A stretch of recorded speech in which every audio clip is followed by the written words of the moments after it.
Selamat datang kembali teman-teman di seri Filsafat untuk Pemula, di mana kita sudah membahas banyak filsuf sebelumnya dan kita akan lanjutkan sampai ke 100 filsuf terkemuka dunia dalam 100 hari. Kali ini kita akan membahas salah satu filsuf dan pemikir yang paling berpengaruh dalam sejarah yang sudah pasti Anda mengenalnya. Nama ini agak kontroversial, utamanya di Indonesia karena sempat dilarang untuk dipelajari. Siapakah dia? Karl Marx. Karl Marx dikenal sebagai bapak teori Marxisme. Marx mengubah cara kita dalam memandang ekonomi, kelas sosial, dan perjuangan kelas. Pemikiran Karl Marx menjadi dasar bagi berbagai gerakan sosial dan revolusi di seluruh dunia. Mari kita jelajahi pemikiran Karl Marx dan warisan besar yang dia tinggalkan kepada kita. Pertama-tama, mungkin Anda mengenal namanya tapi tidak terlalu mengenal latar belakang Karl Marx, dari mana dia berasal dan bagaimana masa mudanya. Karl Marx lahir pada tahun 1818 di Trier, Jerman. Marx berasal dari keluarga yang cukup baik, tetapi kehidupan politik dan ekonomi di Eropa saat itu memang mempengaruhi pandangan-pandangan politiknya. Semasa mudanya, Marx sudah tertarik dengan filsafat, tetapi dia kemudian lebih condong menyukai, tertarik pada bidang ekonomi dan sejarah. Jadi ada dua bidang yang dia tertarik, ekonomi sekaligus sejarah. Di universitas, Marx mengembangkan ketertarikannya pada ide-ide filsafat Jerman, terutama lewat pemikiran Hegel. Sehingga bila sebelumnya dia di ekonomi dan sejarah dia sangat tertarik untuk belajar, tapi nanti ketika dia sudah mulai menjadi mahasiswa, dia terpikat oleh pemikiran Hegel.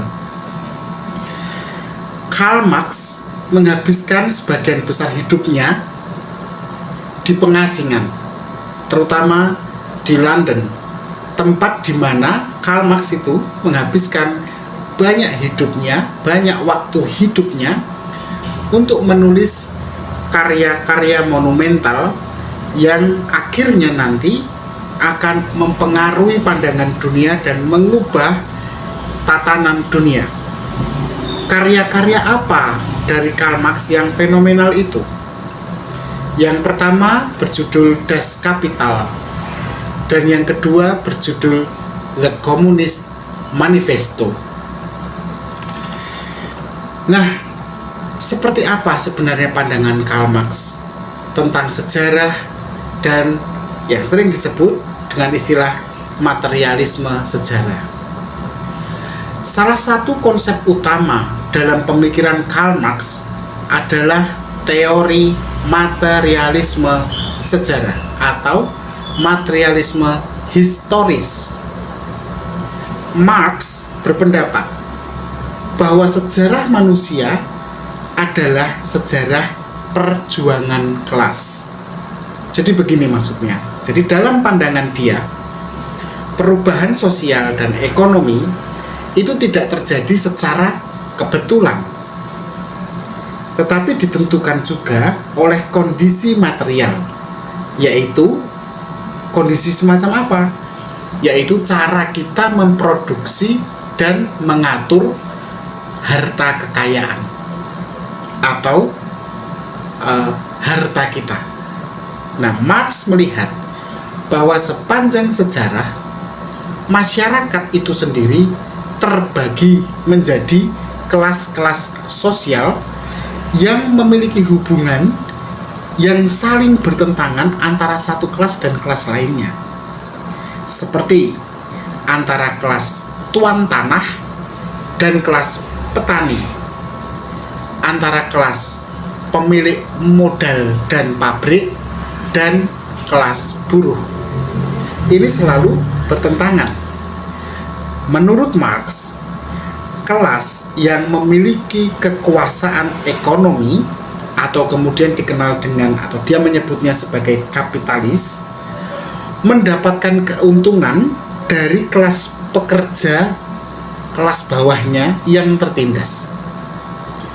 Dalam sistem kapitalisme, hubungan ini terpelihara dan terus terjadi lewat eksploitasi, di mana kelas pekerja menerima upah yang lebih rendah daripada nilai yang mereka hasilkan. Misalnya, dia membuat sepatu, seorang buruh membuat sepatu dengan tangannya. Harga sepatunya katakanlah 1 juta, tetapi uang yang dia terima dari satu sepatu yang dia buat hanya 2.000 rupiah. Karena kan buruh itu harus membuat ratusan sepatu dalam satu hari kan. Sedangkan satu sepatu saja harganya 1 juta, sehingga dia sebenarnya menerima ratusan juta, tapi dia terima hanya 1 juta atau 2 juta sebagai gaji bulanannya. Nah, hubungan eksploitatif gini yang dimaksud Marx terus terjadi dalam dunia kapitalisme. Marx juga banyak bicara tentang teori nilai kerja dan kapitalisme. Apa itu? Baik, penjelasannya begini. Salah satu elemen kunci dalam teori ekonomi Marx adalah teori nilai kerja. Marx berpendapat bahwa nilai suatu barang atau jasa berasal dari kerja manusia yang dibutuhkan untuk memproduksi barang tersebut. Oke, cukup jelas ya. Tetapi persoalannya di sini. Dalam sistem kapitalis, si pemilik modal atau yang memiliki perusahaan atau pabrik itu memperoleh keuntungan dari nilai yang dihasilkan oleh buruh tanpa memberikan bagian yang adil kepada buruhnya. Jadi dia mengambil keuntungan dari hasil yang dikerjakan oleh para buruh ini, tetapi hasil yang diambil itu jauh lebih besar daripada apa yang diterima oleh yang mengerjakan barang atau jasa itu. Marx melihat kapitalisme sebagai sistem yang secara inheren atau di dalam dirinya sendiri sebenarnya tidak adil. Karena pemilik modal bisa-bisanya memperoleh keuntungan lewat atau dengan cara mengeksploitasi pekerjanya. Sistem model kapitalis yang semacam ini menurut Marx pada akhirnya akan mengarahkan pada ketegangan dan konflik yang semakin besar dan memuncak antara kelas kapitalis, si kelas pemilik modal dan perusahaan ini, dan proletar atau kelas bawah, kelas pekerja yang memang pada umumnya pastilah lebih miskin daripada kelas pemilik modal. Dan semakin terus-menerus ketegangan itu terjadi, pada akhirnya akan memuncak pada yang dia katakan sebagai revolusi sosial. Nah, itu pandangan Marx tentang sejarah. Jadi sejarah akhirnya bergeraknya seperti itu menurut Marx. Ketegangan demi ketegangan, dialektika demi dialektika yang kemudian memuncak pada revolusi sosial. Salah satu pengaruh terbesar Marx tadi, selain yang kita bahas tadi, adalah tentang dialektika. Dia mencoba menerapkan dialektika Hegelian, atau yang pernah kita bahas tentang Hegel kan. Nah, penerapan dialektika ala Hegel itu dia terapkan ke dalam analisis dia secara materialistik. Ya. Jadi begini, dalam teori dialektika Marx ada dua kekuatan yang saling bertentangan. Kekuatan itu seperti Hegel ya, ada tesis dan ada antitesis, yang akhirnya nanti menghasilkan sintesis. Sintesis ini adalah perubahan. Marx memang mengadaptasi gagasan Hegel untuk menganalisis perkembangan sejarah dan masyarakat secara materialistik. Ya, secara material, fisik, yang terlihat terserap dalam pengalaman indrawi. Itu maksudnya materialisme. Nah, menurut Marx, konflik kelas antara proletar atau kelas yang buruh, pekerja, petani, dan borjuasi atau si kapitalis pemilik modal adalah bentuk konflik yang sifatnya dialektis sebenarnya, dan pada akhirnya nanti akan menghasilkan, karena ada dua kekuatan, sintesis, yaitu revolusi sosial. Dalam revolusi sosial ini, menurut Marx, logika materialisme historisnya, jadi dalam logika sejarahnya, dia tuh kayak sudah bisa menebak sejarah gitu ya. Dalam revolusi ini nanti, sintesis ini, kelas pekerja akan berhasil menggulingkan kelas kapitalis, yang kemudian itu akan membuka jalan bagi terbentuknya sebuah masyarakat yang tidak ada kelas sosialnya. Semua setara, tidak ada yang lebih tinggi, tidak ada yang lebih rendah, tidak ada pemilik modal, tidak ada proletar, atau kelas yang setara. Masyarakat yang tanpa kelas itu disebut komunis, masyarakat komunis. Nah, itu nanti bisa kita lihat dalam tulisan dia bersama Friedrich Engels, temannya, dalam tulisannya, bukunya yang sangat dikenal dan terlarang ya, di Indonesia sempat terlarang, The Communist Manifesto, atau sebuah panggilan untuk revolusi. Pada tahun 1848, bersama dengan Friedrich Engels, Marx, teman-teman, menulis salah satu karya paling terkenal dalam sejarah.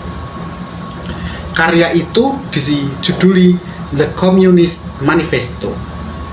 Dalam manifesto yang dia tulis itu, Marx dan Engels menyerukan adanya solidaritas pekerja internasional, jadi seluruh dunia, dan mendesak mereka untuk menggulingkan sistem kapitalisme di segala tempat. Seruannya sangat khas, buruh dunia bersatulah. Itu seruan yang terkenal dalam manifesto yang ditulis oleh Marx. Nah, Marx dan Engels ini, sahabatnya, mengajukan statement atau argumen filosofis bahwa untuk mencapai pembebasan sejati, kelas pekerja atau buruh harus meruntuhkan negara kapitalis dan menggantinya dengan negara yang dikuasai oleh proletar, masyarakat kaum arus bawah. Kemudian nanti memunculkan istilah diktator proletariat. Jadi diktator, tetapi si diktatornya ini adalah proletar. Negara semacam itu, menurut Marx, akan bertindak sebagai alat untuk menghancurkan. Jadi itu hanya salah satu step dalam menghancurkan struktur kelas sosial dan membuka jalan bagi masyarakat tanpa kelas. Jadi cita-cita akhirnya seperti Hegel kan, kalau Hegel mengatakan kesempurnaan absolut akhirnya itu ya, dunia yang sempurna akhirnya itu adalah masyarakat tanpa kelas, sehingga negara itu sendiri sudah tidak ada ketika sudah tercapai masyarakat tanpa kelas. Nah, selain hal itu semua tadi, Marx cukup kontroversial dan mungkin ini yang paling banyak disoroti ya, tentang bagaimana dianggap berbahayanya Marx, itu karena kritik dia kepada agama dan ideologi yang cenderung keras ya. Marx itu terkenal karena kritik tajamnya terhadap agama, dan itu muncul dalam karya dia yang berjudul A Contribution to Critique of Hegel's Philosophy of Right. Jadi Marx sendiri sebenarnya mengkritik Hegel ya, yang dia anggap memang terlalu metafisis.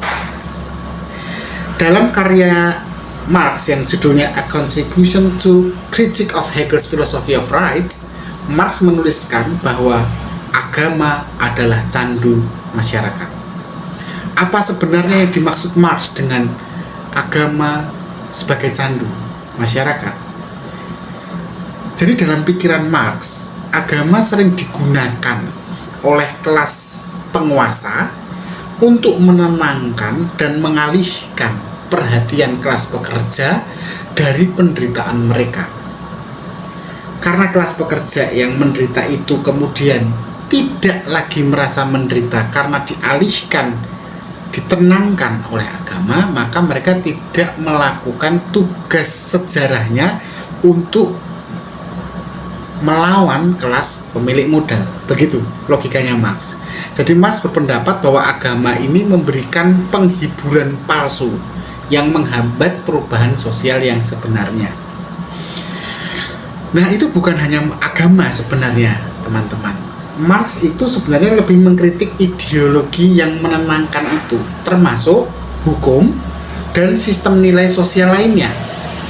Karena semuanya itu, agama, hukum, dan sistem sosial sering digunakan sebagai alat oleh kelas penguasa atau kelas dominan untuk mempertahankan kekuasaannya.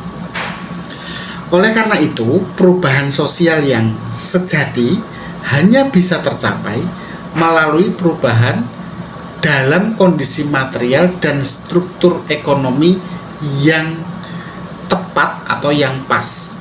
Baru nanti akan ada perubahan sosial, di mana untuk sampai di situ kondisi materialnya itu harus pas. Itu caranya ya agama, hukum, dan sistem nilai sosial itu harus hilang dulu tuh, sehingga nanti kelas bawah ini secara natural akan melawan kelas kapitalis. Itu loh dalam pikiran Marx. Jadi kita bisa menentangnya karena seolah-olah kan ini Marx sudah meramalkan yang terjadi akan begini, lalu begini dan begini gitu kan. Nah, oke, lepas dari segala kontroversial, setuju atau tidaknya kita kepada Karl Marx, apa sebenarnya warisan dia dalam dunia filsafat? Wow, warisannya sangat besar, teman-teman, dan mempengaruhi banyak bidang pemikiran, mulai dari ekonomi, politik, hingga sosiologi. Teori-teori Marx ini menginspirasi banyak revolusi sosial dan negara-negara komunis, termasuk yang pernah ada Rusia dulu kan namanya Uni Soviet ya, dan sampai sekarang Republik Rakyat Tiongkok masih ada, itu menjalankan ide-ide politiknya terinspirasi oleh manifesto komunisnya Marx. Meskipun ide-ide Marx ini memang sudah dipraktekkan ya dengan cara yang macam-macam ya, termasuk di Korea Utara gitu ya, di berbagai belahan dunia lainnya, di negara Amerika Latin juga misalnya. Tapi hasilnya memang tidak seperti yang diramalkan oleh Marx itu ya. Tapi meski begitu, pemikiran Marx itu tetap menjadi dasar untuk kritik kepada kapitalisme dan ketidakadilan sosial yang dihasilkan dari sistem kapitalisme itu. Pemikiran Marx tentunya begitu banyak ya dapat kritik tajam, bukan hanya dari kelompok yang memuja kapitalis ya, tapi juga dari kelompok-kelompok neo-marxisme atau marxisme gaya baru juga mengkritik tajam pemikiran Marx sendiri, terutama dari mereka yang menganggap bahwa praktek-praktek yang terinspirasi oleh Marx ini di negara-negara komunis itu seringkali malah justru menghasilkan apa? Rezim otoriter yang tidak manusiawi dan seringnya gagal menciptakan masyarakat yang lebih adil seperti yang dipikirkan oleh Marx. Nah, lalu apa relevansi Karl Marx di dunia hari ini? Apa masih relevan? Ya, gimana ya? Walaupun Marx hidup di abad ke-19, pemikirannya tetap relevan hingga saat ini. Gimana enggak teman-teman? Isu ketimpangan ekonomi misalnya, kan masih terjadi itu. Eksploitasi pekerja dan ketidakadilan sosial yang pernah Marx kritik ratusan tahun yang lalu, itu masih menjadi masalah besar di banyak bagian dunia, dan saya tidak mau mengatakan bahwa di Indonesia juga terjadi. Ketegangan antara kelas-kelas sosial dan ketimpangan ekonomi yang berkembang pesat di era yang seperti hari ini, digital dan globalisasi, bukankah itu adalah tema yang sangat berkaitan dengan kritik sosial Marx ratusan tahun yang lalu? Selain itu, Marx juga memberi kita kerangka untuk memikirkan bagaimana kekuasaan dan ideologi berfungsi dalam masyarakat modern. Lewat analisis materialismenya, kita bisa lebih kritis terhadap struktur sosial yang ada dan mencari cara untuk membuat sebuah perubahan. Nah, begitu teman-teman semua, kelas kita hari ini saya pikir sudah cukup. Kita sudah mencoba mengenal Karl Marx dengan tidak terlalu dalam, tetapi lumayan lah ya. Dari teori materialisme sejarah hingga kritik terhadap kapitalisme dan agama, ya kita tahu Marx meninggalkan warisan yang masih dipelajari hingga hari ini dan diperdebatkan hingga hari ini, bahkan mungkin dianggap berbahaya hingga hari ini. Pemikiran Marx mengajarkan kita untuk mempertanyakan sebenarnya bagaimana sistem ekonomi dan sosial bekerja, dan bagaimana ketidakadilan bisa diatasi lewat perubahan struktural yang dilakukan secara lebih mendalam dan serius. Terima kasih teman-teman telah menonton, dan jangan lupa untuk tetap mengikuti perjalanan saya mengupas banyak pemikir-pemikir filsafat lain di episode berikutnya. Jangan lupa like, subscribe ya. Sampai jumpa di episode berikutnya. Tetap berpikir kritis.